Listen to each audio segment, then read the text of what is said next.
सवाल जो दिया हुआ है समांतर श्रेणी का, एग्जाम में भी पूछे हुआ है इस तरह का सवाल कि यदि किसी एपी के प्रथम 14 पदों का योग 250 है, मतलब कि S14 हमको दिया हुआ है 250, ठीक है। पूरा 14 पदों का योग, प्रथम 14 पदों का योग 250 है, तथा इसका प्रथम पद यानी कि ये हमको दिया हुआ है 10 है, तो 20वां पद ज्ञात कीजिए। हमको बोल रहा है 20वां पद ज्ञात करने के लिए S14, मतलब समझ रहे हैं, यहाँ पे लिखाता है SN लिखाता है, ठीक है। तो S यानी कि योग हो गया, N मतलब नंबर ऑफ टर्म यानी पद, यानी N का मान जो मेरा दिया हुआ है यहाँ पे वो दिया हुआ है 14।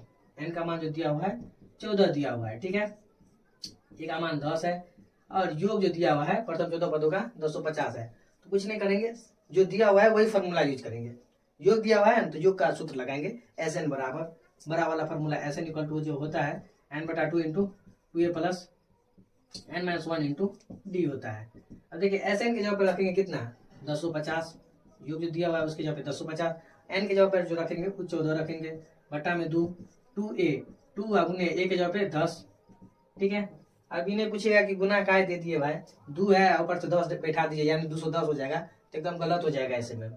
N-1, N का मान जो दिया हुआ है 14 दिया हुआ है, 14 माइनस 1, ठीक है। और D हमको निकालना है, D निकालेंगे तभी हमारा 20वां पद ज्ञात हो जाएगा।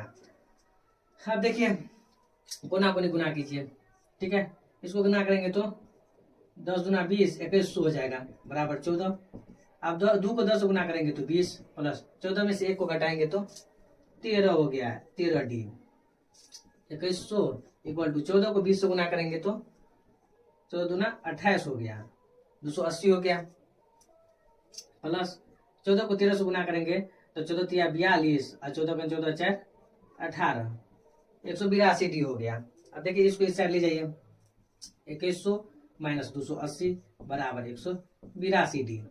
अब घटाइए इसमें से 2100 में से घटाएंगे 280 तो हो जाएगा, 0 का 0 10 में से 8 घट गया तो 2, ये बच गया 0 में से 2 घटाया, 0 में से नहीं घटेगा तो इसे पे चलेगा तो हो जाएगा 10 में से 2 घट गया तो 8, ये हो गया 1, 1820 इक्वल टू आ गया 182D। अब D इक्वल टू हो गया 1820 बटा 182।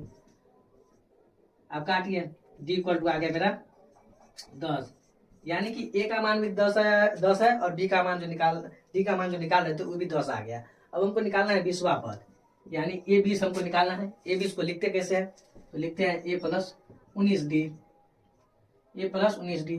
अब देखिए A के जगह पे कितना है 10 है तो 10 दीजिए, 19 है तो 19, और D के जगह पे कितना आया है 10 आया है तो 10 लिखिए।